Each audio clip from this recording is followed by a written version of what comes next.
de interrogación. Le vamos a dar lectura acá a lo que dice usted, poder económico ilimitado. ¿Y por qué dice el gobierno que tomó poder desde el 2009? No ha cambiado eso. Bueno, solamente para leer esa preguntita que usted hace, vamos a ver qué nos dicen nuestros analistas, pero allí tenemos todavía ya en el otro micrófono listos acá en El Salvador. Nos vamos para allá. Adelante, El Salvador. Bien, quizás el tema del día es el colapso inevitable en El Salvador. Pues concuerdo con las ideas que Salvador ha mencionado, en el sentido de que hace 20 años, hace 50 años, hace 100 años, la situación ha sido desfavorable para el pueblo salvadoreño. A pesar de eso, siempre ha tenido la fuerza para levantarse, para defender sus intereses, y se conoce mucho de ese pueblo heroico del cual somos parte.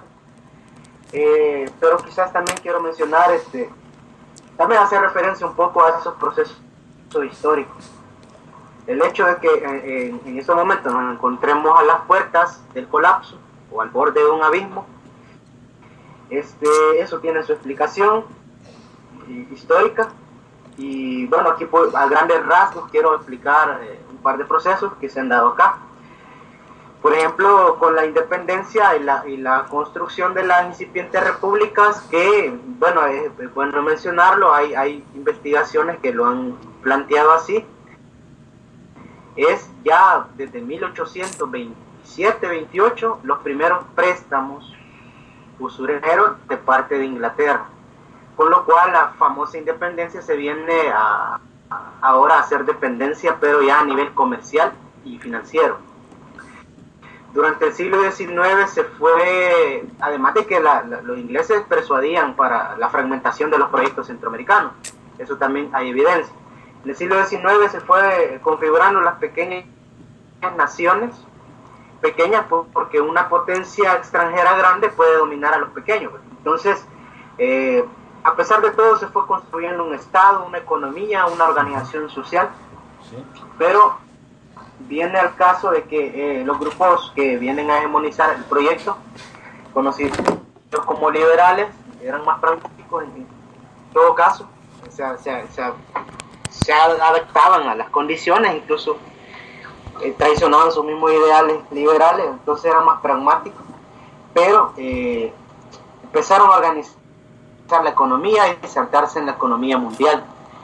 Empezaron a darle los últimos golpes a los remanentes de las tierras colectivas campesino-indígenas, las tierras indígenas, las tierras comunales, que son un remanente del antiguo sistema indígena, desde antes es prehispánico, y sobre esos temas se tiene que también, bueno, hay bastantes estudios que en otra ocasión se va a poder hablar un poco a profundidad del tema. El punto de que a costa de la abolición de las tierras comunales se empieza a elegir la economía más moderna para la exportación puramente.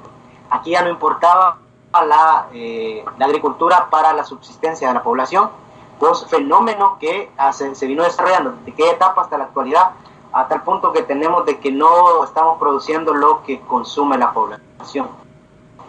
Entonces la economía de exportación se desarrolla, se consolida, y en beneficio de una pequeña oligarquía terrateniente criolla. Entonces, en beneficio de estos grupos se vino incluso apartando del poder a cualquier opositor. Por ejemplo, presidentes reformistas que se acercaban al pueblo también tuvieron un final trágico, cerrando todas las posibilidades de mejora social. Inclusive provocaron insurrecciones, levantamientos campesinos indígenas, movimientos en las ciudades reivindicativos que también en todo momento fueron reprimidos, fueron atacados, fueron divididos, fueron infiltrados para llevar, digamos, la confusión. Sin embargo, este pueblo siempre ha mantenido la llama de la lucha, y durante el siglo XX, al momento que se iba desarrollando el nuevo proyecto económico, el nuevo modelo económico, que digamos hubo una etapa, digamos, de diversificación de la agricultura y de incentivar la industria, que en todo caso la oligarquía nunca le pareció y le ponía trabas. Y en aquellos años, de los años 50, al parecer se veía de que una industrialización iba a solucionar los problemas de la población en cuanto a acceso al trabajo, a mejoras sociales. Sin embargo, era el contexto mundial de los estados de bienestar y al parecer era más una orientación imperialista el hecho de generar esa industrialización, urbanización y mejoras sociales, porque eran unas cosas bien estrechas. De hecho, se empieza a desarrollar las grandes aglomeraciones en San Salvador y en los centros urbanos, pero al final las oportunidades de trabajo eran bien reducidas. Entonces, en San Salvador, el área metropolitana, se empieza a crear esas grandes aglomeraciones, pero la mayor parte de la población estaba excluida de los beneficios sociales, los salarios no se respetaban, eso era motivo de la lucha. Y en todo caso era una industrialización controlada por los intereses financieros comerciales externos. Bueno, de hecho ellos con ese supuesto proceso de industrialización para mejorar la población, lo que hicieron básicamente esos intereses financieros comerciales fue destruir la economía salvadoreña. ¿En qué sentido? En el sentido de que era una industria que correspondía a los intereses estratégicos del imperio norteamericano. No era una industria que se desarrolle en base a la agricultura y que haga una transición de un proceso productivo, digamos, de la población mayoritariamente campesina, una población urbana, una organización racional, planificada. En todo caso, eran lineamientos de la CEPAL, organismo imperialista, la Comisión Económica para América Latina, que orientaba el famoso desarrollo. O sea, decían de que estos países atrasados tenían que avanzar a desarrollarse como el primer mundo, pero para eso tendrían que pasar por las industrializaciones, pero al final eran unos procesos bien amañados que no correspondían a los intereses ni nacionales ni del pueblo.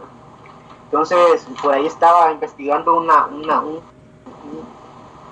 trabajo, un ensayo de un investigador de la UCA, esto lo hizo en los años 80, su nombre es Carlos Roberto López. Entonces dice en una de las partes, voy a citar una de las partes, y dice: creemos que el progreso, y esto es para el contexto de los 60, de los años 60-70, y dice: creemos que el proceso integracionista, antes que ser una estrategia de desarrollo originada por las características mismas de las sociedades centroamericanas, fue un proyecto de tipo económico originado externamente por los intereses del capital extranjero. Se inspiró en el intento de preservar la hegemonía capitalista en el continente, en ambos sentidos.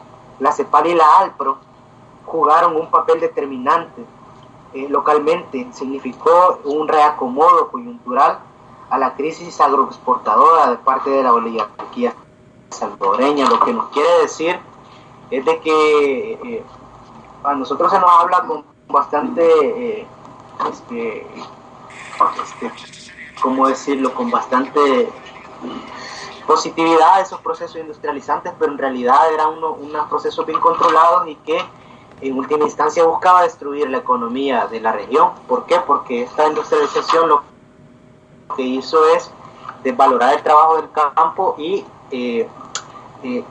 quebrar la productividad agrícola y concentrar esa población en las ciudades, y en las ciudades había un gran control de la fuerza de trabajo. Bueno, de hecho en los años 60 vino el famoso Instituto Americano para el Desarrollo del Sindicalismo Libre, el cual empezó a controlar increíblemente la fuerza de trabajo, o sea, los sindicatos. Y además ese supuesto proyecto para mejorar las condiciones del pueblo, al final la empeoraron, motivo por el cual se empezó a desarrollar la organización popular a todo nivel. Uno de los procesos que dinamizó esto es de que también la incipiente integración centroamericana, también que tenía, digamos, expectativas a largo plazo y a mediano plazo, también era una maniobra porque provocaron una ruptura de ese proyecto y la economía salvadoreña entró en una crisis más profunda. El punto central es de que estos procesos han venido siendo controlados y han venido siendo en beneficio de pequeño grupo oligárquico y las transnacionales. Las transnacionales son las que también planteaban esos proyectos porque lo que buscaban era mano de obra barata como hoy en día. Entonces en ningún momento buscaban la mejora social y todos esos procesos en última instancia vinieron a destruir las condiciones que aquí se podrían haber, digamos, organizado mejor. Y eso hasta la actualidad, porque en esos proyectos de industrialización, de integración, de desarrollo urbano, de mejoras sociales, que como fueron un fracaso y se vinieron quebrando, más que se vinieron las crisis económicas internacionales, eso conllevó inevitablemente a las organizaciones populares para defender sus intereses ya a nivel político-militar, con lo cual se entró en una espiral de violencia y de guerra, de la cual se salió desfavorablemente para el pueblo y favorable para la burguesía ya con los acuerdos de paz. Pero ¿qué es lo que pasó? Implantaron un nuevo proyecto socioeconómico, cultural también, que en ningún momento ha beneficiado a la población. Ahora los índices de desempleo siempre han sido altos, pero ahora el principal problema para la juventud, y que esto está, digamos, minando la voluntad de lucha de la juventud, es que nos encontramos en condiciones de un desempleo estructural y una violencia increíble, pues cotidiana, y las condiciones bien cerradas, y vemos cómo este es un proceso histórico y cómo en la actualidad, o sea, se sabe de cómo estas instituciones financieras han quebrado con la economía nacional y con las condiciones del pueblo, pero ellos lo saben y aún así siguen cobrando la deuda externa e incluso están amenazando con si todas estas medidas que han aplicado con el tema de los condenables son medidas de presión. Entonces, ¿qué es lo que pretenden? Esto es un experimento imperialista, pues, porque en ningún momento han generado condiciones favorables para la juventud. Entonces, estamos en una coyuntura sumamente para la historia del país. La organización popular no se preparó porque se abandonaron las armas y también se abandonó la educación popular, al menos como debería de haber sido. Siempre ha habido gente proyectando la formación del pueblo y su organización para la defensa de sus intereses legítimos, y eso se encuentra en algunas comunidades, en algunos sindicatos, en algunos colectivos. Sin embargo, es una situación bien desfavorable para el pueblo, pero lo que vemos es que es un proceso histórico en el cual siempre hemos tenido condiciones desfavorables. Entonces, pues sí, o sea, analizando bien la situación, como pueblo, como trabajadores, siempre vamos a ver hacia adelante como la única solución es organizarnos y prepararnos, porque ¿qué otra nos queda? Si ese es nuestro deber como pueblo, organizarnos y prepararnos hasta donde se pueda y decir la verdad. Y todo esto que se ha dicho acá está sustentado con cantidades de información y de investigaciones científicas que poco a poco las vamos a ir explicando acá. O sea, simplemente estamos hablando algo que ya se dijo, solo que no se ha hecho difusión popular. Eso es lo que siempre ha faltado. Entonces, siempre hay que buscar la información para el pueblo, para que pueda elegir y construir su futuro, porque de otra manera la burguesía siempre ha estado destruyendo el futuro del pueblo. Por ahí me quedo en este momento y vamos a seguir. Bueno, aquí estamos recibiendo, conforme están hablando, estamos discutiendo acá con nuestros analistas, estamos recibiendo